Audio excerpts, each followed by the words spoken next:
Espace TV. Espace TV, le journal de 13 heures.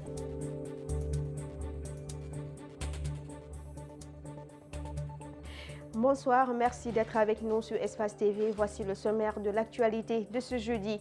La manifestation du FNDC de ce jeudi a débuté au carrefour de la tannerie. Une marée rouge a pris la direction de l'esplanade du stade du 28 septembre.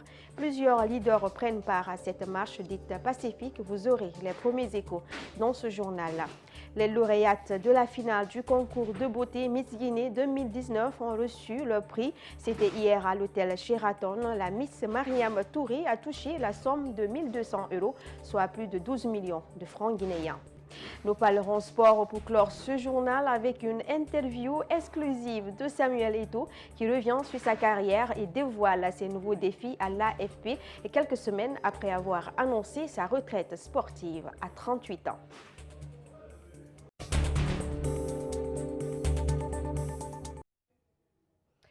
Et voilà, c'était l'essentiel du sommaire. Bienvenue à tous. Commençons ce journal par l'acte 3 de la manifestation de FNDC annoncée pour ce jeudi est en cours à Conakry. Ce matin, plusieurs militants habillés aux couleurs du Front National pour la défense de la Constitution ont rallié le rond-point de la tannerie pour dire non à une nouvelle Constitution.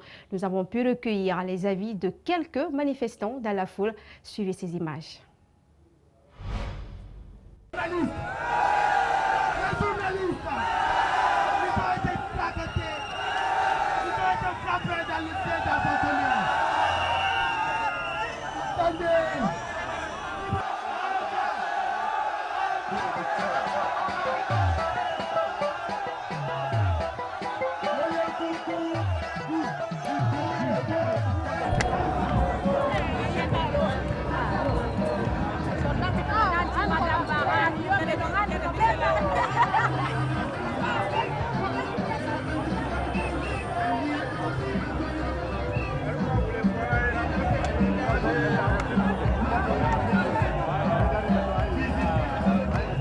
Nous, on n'insulte pas le président. Le président, il est le président de tous les Guinéens.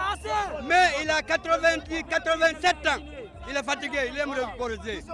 Voilà, on a besoin d'un autre groupe.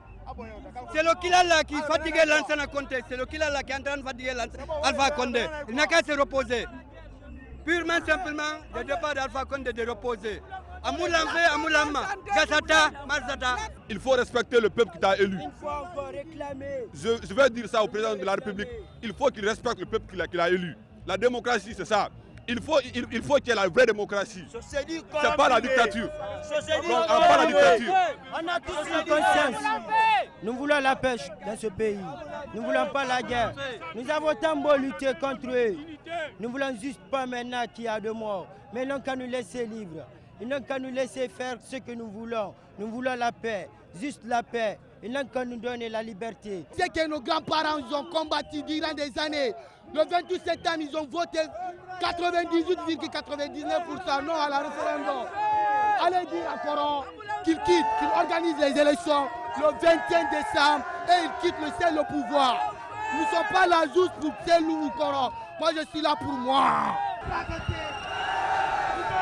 Dans le ciel d'appartement. Attendez. De son côté, l'ancien président de l'UNIDH se dit choqué après les violences et les morts enregistrées lors des récentes manifestations. Mamadi Kaba fait part de ses inquiétudes. Il propose la mise en place d'une commission d'enquête internationale au cas où l'État guinéen se montrait incapable de retrouver les auteurs des crimes perpétrés. On le suit. Que les morts interviennent pendant les cérémonies funèbres ou après les cérémonies funèbres, le devoir de la justice et du gouvernement, c'est de retrouver les coupables et de les punir. Maintenant, si notre justice n'a pas toutes les capacités qu'il faut pour faire ce travail maintenant, parce que le besoin est urgent, il faut que nous nous fassions aider par la communauté internationale. Nous avons eu par le passé des difficultés similaires et la communauté internationale nous a aidés. Par exemple, les massacres du 28 septembre, la communauté internationale nous a aidés avec une commission d'enquête internationale et cela nous a permis d'aller très vite dans l'identification des principaux coupables de ces crimes-là. Je pense que la même chose peut se faire maintenant, que le gouvernement et l'opposition s'asseyent autour d'une table et définissent le contexte et les possibilités de faire appel aux Nations Unies et à la communauté internationale pour que nous ayons une commission d'enquête internationale pour retrouver les coupables et les punir conformément à la loi. Et Hawa Dramé, activiste de la société civile, vient de démissionner du groupe national de contact pour la paix en Guinée. Elle a déposé sa lettre de démission le 4 novembre dernier. Dans sa lettre de démission, elle met en doute la crédibilité de certains membres du groupe. Elle a aussi indiqué la mauvaise foi et le manque de courage qui seraient incompatibles avec la révolte devant l'injustice et la compassion. Rosaline Goto, Monemou, Alseni Camara, rencontré hier. Suivi. Depuis février 2019, les membres du groupe national de contact pour la paix en Guinée ont été installés. Hawa Dramé était jusqu'au 4 novembre dernier membre de cette structure. Elle a rendu le tablier parce qu'elle trouve que cette structure de la société civile ne joue pas son rôle de médiation au regard de tout ce qui se passe actuellement dans le pays. Pourtant, sa mission essentielle est de renouer le fil du dialogue entre les acteurs. Je ne me sentais plus à l'aise dans ce groupe parce que j'estime qu'il y a des façons de faire et qu'il y a des moments où il ne faut pas se taire. Nous avons atteint le fond de l'absurde. La vie humaine est devenue tellement banalisée dans notre pays. Le mois d'août dernier, elle avait menacé de quitter le groupe. Cependant, ses collaborateurs lui avaient promis une amélioration. Aujourd'hui, c'est fait, ses collègues sont déçus et lui demandent de revenir sur sa décision. Ceux qui m'ont contacté sont déçus de cela, auraient souhaité que je continue quand même le travail qui est commencé. La présidente de la fondation Fitima déplore la situation sociopolitique actuelle du pays. Pour Hawa Dramé, pendant que les autres pays cherchent à se développer, la Guinée compte ses morts. Elle se demande où va le pays. Je ne sais pas où on va en fait. Aujourd'hui, dans tous les pays, les gens se battent pour se développer, pour ceux qui croient au développement. Qu'est-ce que nous faisons en Guinée? On compte nos morts à longueur de semaine. La mise en place du groupe national de contact pour la paix en Guinée a été initiée, entre autres, par l'Assemblée nationale, le Programme des Nations unies pour le développement et le Fonds des Nations unies pour la consolidation de la paix.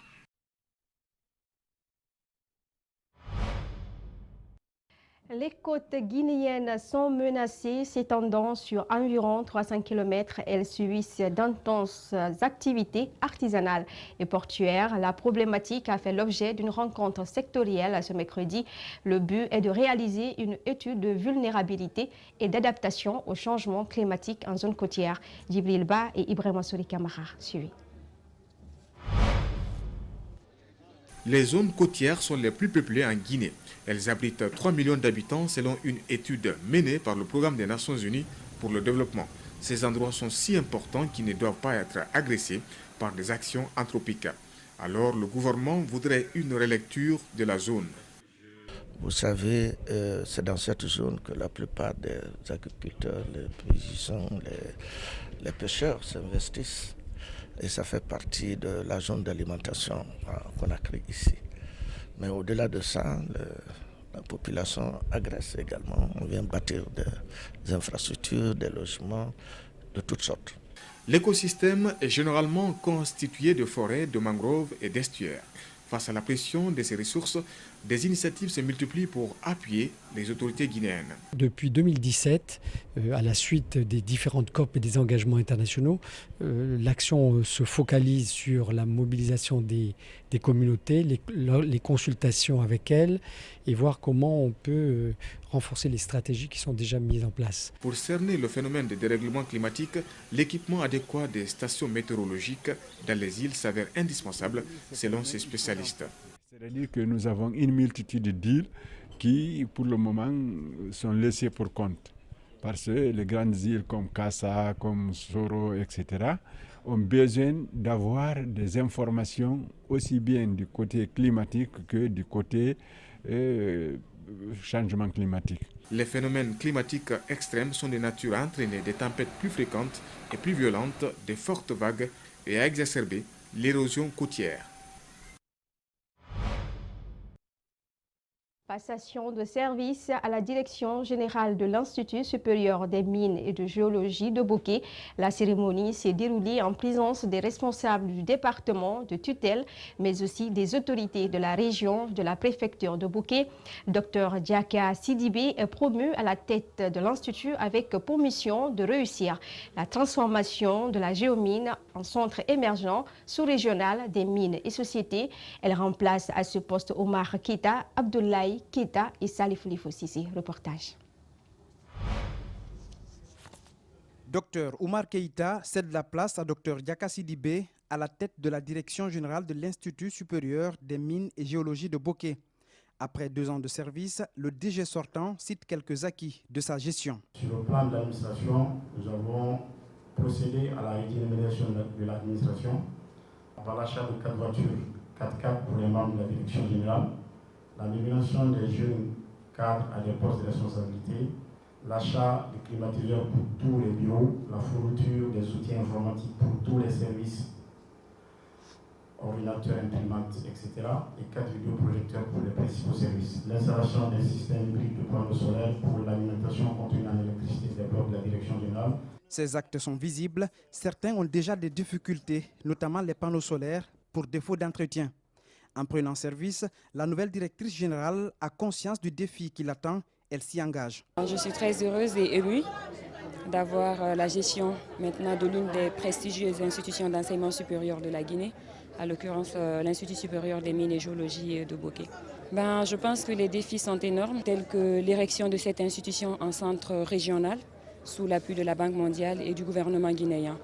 Donc c'est l'un des défis majeurs pour que dans 2, 5, 10 ans, que cette institution soit la référence en termes de mines et de géologie en Guinée, de la sous-région et voire l'international. Pour la présidente de cérémonie, cette nomination s'inscrit dans la politique du gouvernement à rajeunir et à féminiser l'administration publique.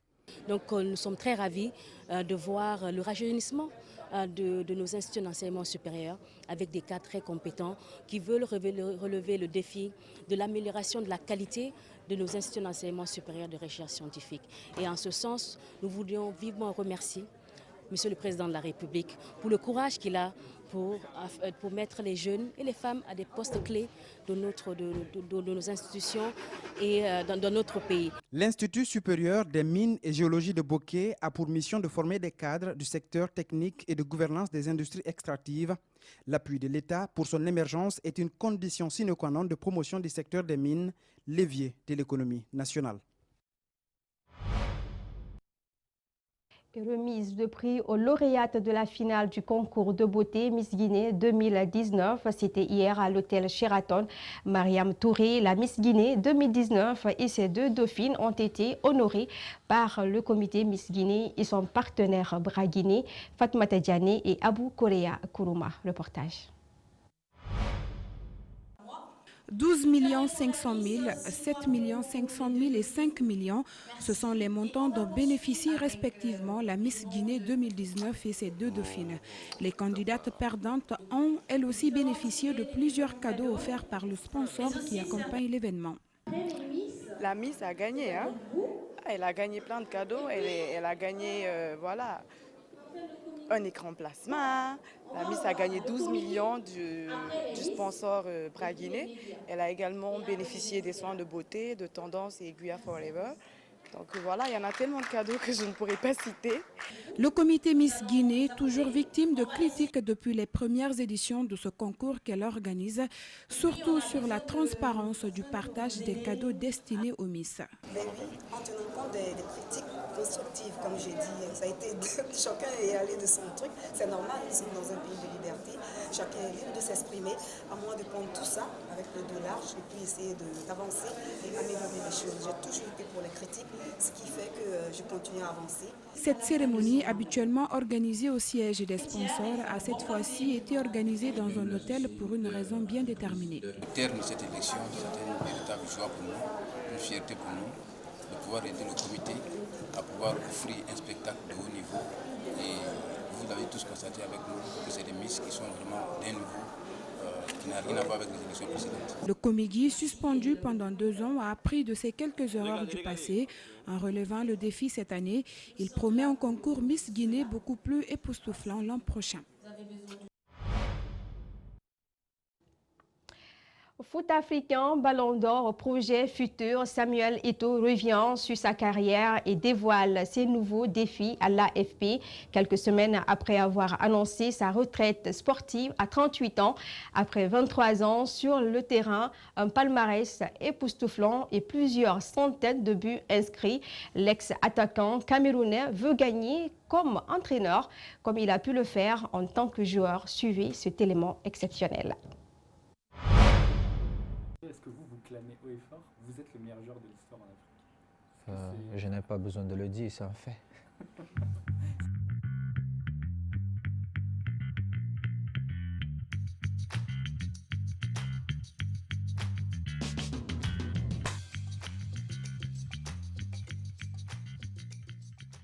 Si vous m'obligez vraiment à choisir, je vous dirais ma première CAN, gagnée avec l'équipe nationale de mon pays. Parce que c'était ma première CAN, parce que c'est un moment inoubliable, parce que j'étais dans un groupe formidable de très très bons joueurs qui me permettaient de m'exprimer et je ne partais pas titulaire dans cette magnifique équipe du Cameroun. On avait des joueurs, vous les connaissez tous.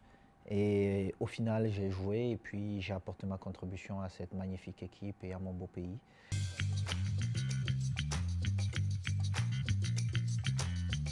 Non, ce n'est pas un regret pour moi parce que j'ai gagné plein de trophées, j'ai créé plein de rêves et pour moi, ça équivaut au Ballon d'Or. Mais par contre, j'ai beaucoup de regrets pour mes jeunes frères qui sont arrivés après ma génération.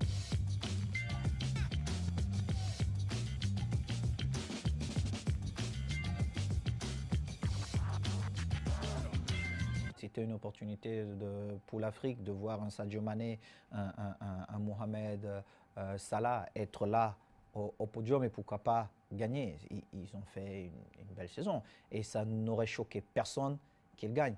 Mais après, les joueurs africains ne sont pas respectés, mais en premier par leurs propres frères. C'est pas croyable que ces jeunes ne soient pas, n'aient pas notre appui. Si nous ne nous apprécions pas, les autres ne les feront pas à notre place. Mon objectif, c'est accompagner ces jeunes autant que je peux, défendre ces jeunes, protéger ces jeunes, parce qu'un jour viendra où ils doivent aussi passer le flambeau.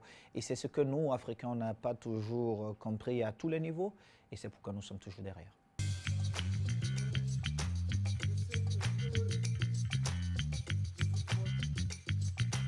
Samuel Eto'o et Didier Drogba sont mes collaborateurs les plus proches à partir de maintenant.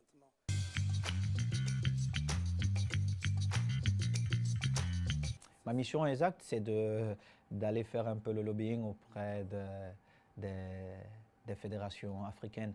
Vous savez que la Confédération africaine a eu pas mal de difficultés et je suis plutôt content parce que le président a eu le courage de dire il faut qu'on change les choses, il faut qu'on change la gestion de cette CAF.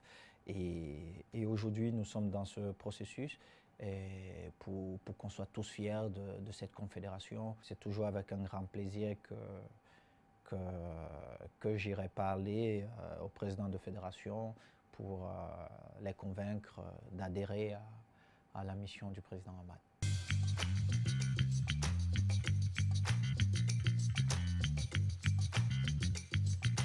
Tout le monde me souhaite une carrière en politique, mais je vais vous dire, nous n'allons pas avoir 10 millions de Weah et chacun est né avec son étoile. Mais celle-là, elle ne m'intéresse pas pour le moment et je n'ai pas un regard vers ça.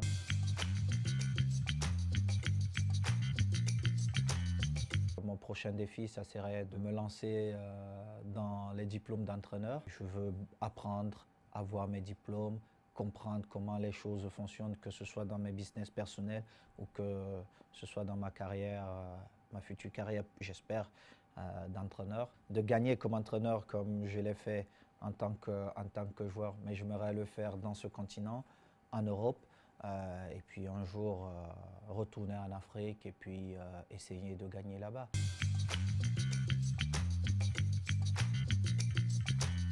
Je suis un amoureux de football et je me dis il faut gagner avec la manière parce que le football c'est comme aller au théâtre. Quand vous regardez les équipes de Guardiola jouer, vous ne vous ennuyez jamais parce que vous voyez une équipe qui défend avec le ballon, qui attaque, qui crée des espaces, vous voyez des actions magnifiques et c'est ça le football.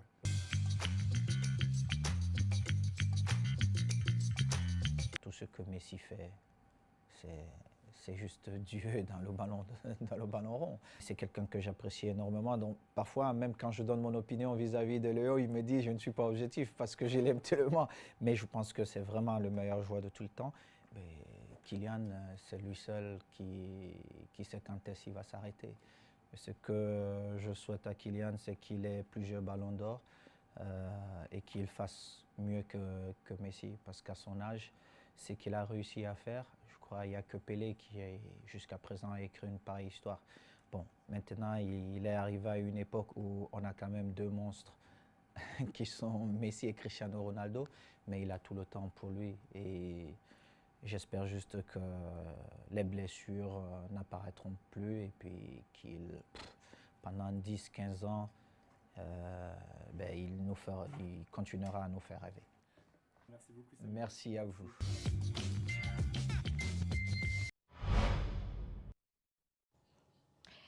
Et ce journal a été réalisé par Antoine Kourouma. Merci également aux équipes techniques. Les programmes continuent sur Espace TV. Prochain rendez-vous d'information, c'est à 20h. Au revoir.